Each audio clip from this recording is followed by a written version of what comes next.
राज ठाकरे दिल्लीला पोहोचलेत. कशा करता मला माहीत नाही. कशा करता होण्याचे संकेत आहेत. देशाची राजधानी आहे.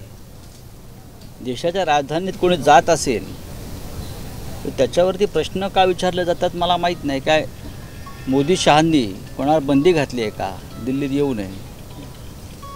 पण आमच्या कानावर असं आलेलं आहे की महाराष्ट्रामध्ये शिवसेनेला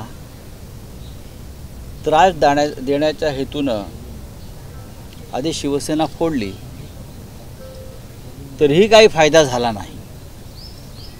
उद्याच्या लोकसभा निवडणुकीमध्ये शिवसेनेची घोडदौड कायम राहील उद्धव ठाकरे यांच्या नेतृत्वाखाली. त्याच्यामुळे आणखीन काही शिवसेनेच्या मतामध्ये विभागणी करून फूट पाडून गोंधळ निर्माण करून काही पदरात पाडून घेता येईल का अशा प्रकारची कारस्थानं दिल्ली गेल्या काही काळापासून करत आहे.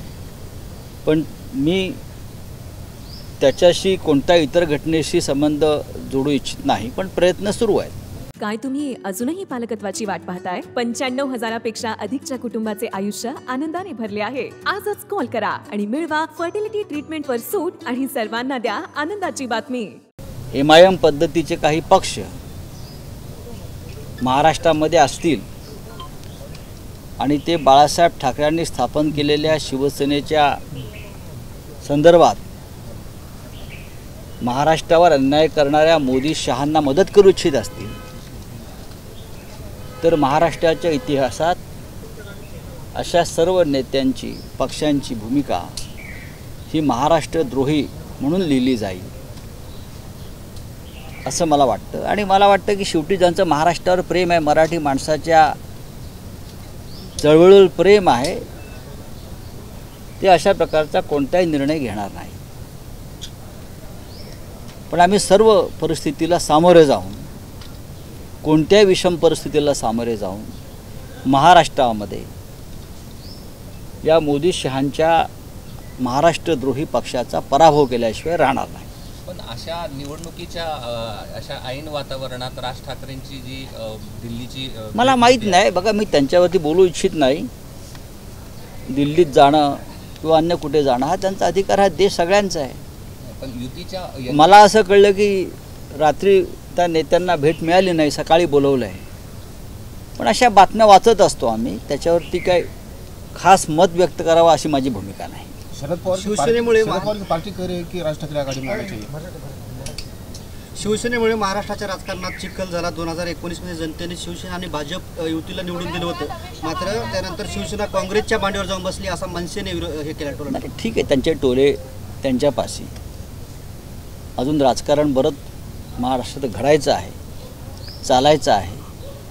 आणि या राजकारणामध्ये उद्धव ठाकरे, त्यानंतर शरद पवार, माननीय शरद पवार आणि आमची जी महाविकास आघाडी काँग्रेसबरोबर आहे त्या महाविकास आघाडीलाच राज्यात यश मिळतं आहे या भीतीपोटी हे सगळ्या घडामोडी सुरू केलेल्या आहेत. पण राज ठाकरे अशा वेळी जर महायुतीत गेले तर त्याचा महाराष्ट्राच्या राजकारणावर नेमका काय परिणाम? मला वाटत नाही काही परिणाम होईल. प्रकाश आंबेडकर या महाराष्ट्राची जनता अत्यंत सुज्ञ आहे. मुंबईची जनता त्यापेक्षा सुज्ञ आहे.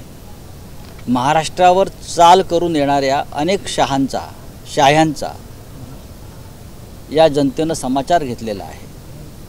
आणि कोणी अशा प्रकारच्या महाराष्ट्रावर घाव घालणाऱ्या शक्तींना कोणी मदत करू इच्छित असेल तर या राज्याची जनता ते सहन करणार नाही.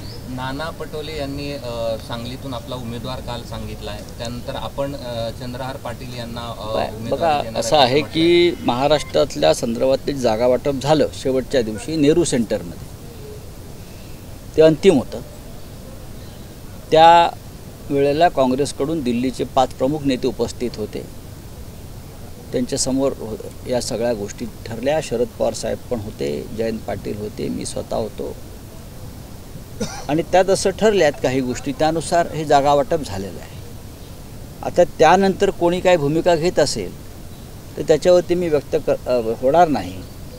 नाना पटोले हे काँग्रेसचे अध्यक्ष आहेत राज्याचे. त्यांनी अत्यंत संयमानं बोललं पाहिजे आणि भूमिका घेतली पाहिजे. आमची तयारी आहे आमची तयारी आहे एक पाऊल पुढे जाण्याची.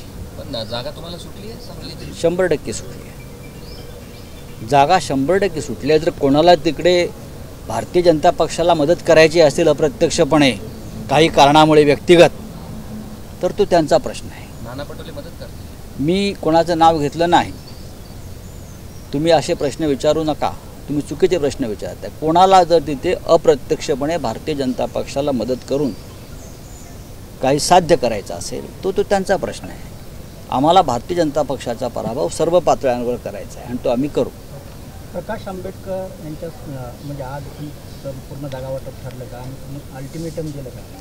नाही, प्रकाश आंबेडकरांना अल्टिमेटम देण्याचा प्रश्नच येत नाही. ते सन्माननीय नेते आहेत, ते त्यांचा पक्ष चालवतात, ते त्यांची भूमिका मांडतात.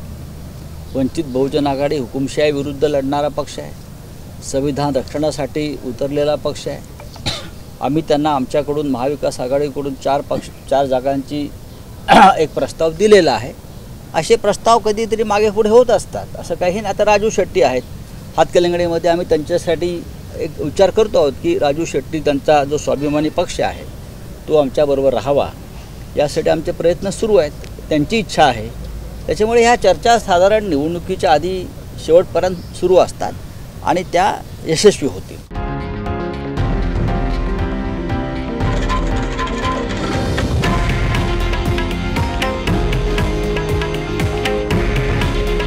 हे आहे देशातील नंबर 1 न्यूज नेटवर्क आणि आपण पाहत आहात TV9 मराठी. काळजी तुमची, हित महाराष्ट्राचं.